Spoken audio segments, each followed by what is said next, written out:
This is Scot Becker with the Becker Private Equity and Business Minute podcast. Thank you for listening.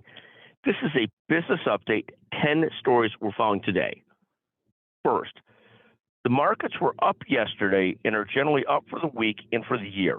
The markets are closed today on Good Friday. So this is a market update, 10 quick stories for April 7th, 2023. So again, one, the markets are up yesterday.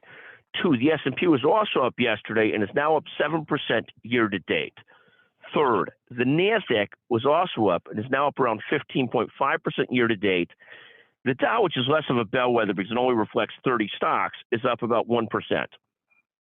Fourth, the banking challenges and more challenging lending standards are going to have a serious impact on the real estate market, both commercial and residential. Given the banks got hurt on longer-term duration fixed-rate bets, we expect a much greater movement towards banks really being adjustable rate mortgages and loans, and also putting a much bigger premium on longer, larger fixed-rate loans. We'll see how that goes. Fifth, oil is back to $80 a barrel, and we're already seeing the increases at the gas pump. So that's happened pretty quickly. I filled up yesterday a debacle compared to what it was just a couple weeks ago. Third, the 10-year Treasury yield has sunk to 3.288%. That's the lowest in some time. There's a discussion on the inverted yield curve coming, so bear with us for a second. Seventh, a special shout out to a couple great healthcare leaders, Michael Dowling for speaking, Gene Wood, Jim Skogsberg, all for coming to speak at the Becker's Healthcare annual meeting.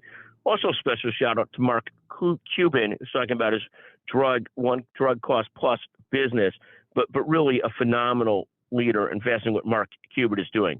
So a variety of special shout outs there to some of these great speakers at our meeting. Eighth, Bitcoin remains about 27,900 or so. It's up 26% over the last month and up almost 70% year to date. Ninth, we did a podcast yesterday on the critical importance of what we call customer engagement, and then it was customer engagement and customer autonomy. We think this concept in business today of how you're interacting with people, there's going to be so much tech overriding everything. So that secret sauce in business is going to continue to be how do you connect with people and actually get them what they want and stay intimate and close with customers so they feel like they're really taken care of.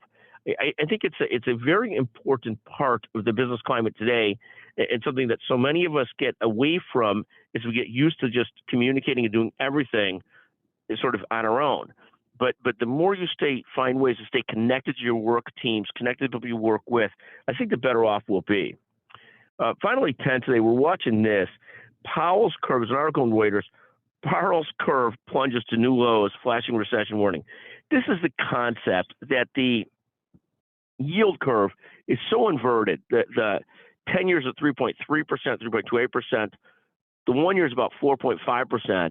And what this sort of narrates or drives one to believe is that over time, the Fed won't be able to keep rates up where they're at to fight inflation. They'll have to bring them down to fight recession. And thus, the longer-term rates are still much lower than the shorter-term rates. That's what people think of as, quote-unquote, the inverted yield curve. Thank you for listening to this version of the Becker Private Equity Podcast, the Becker Business Minute Podcast. Thank you very, very much.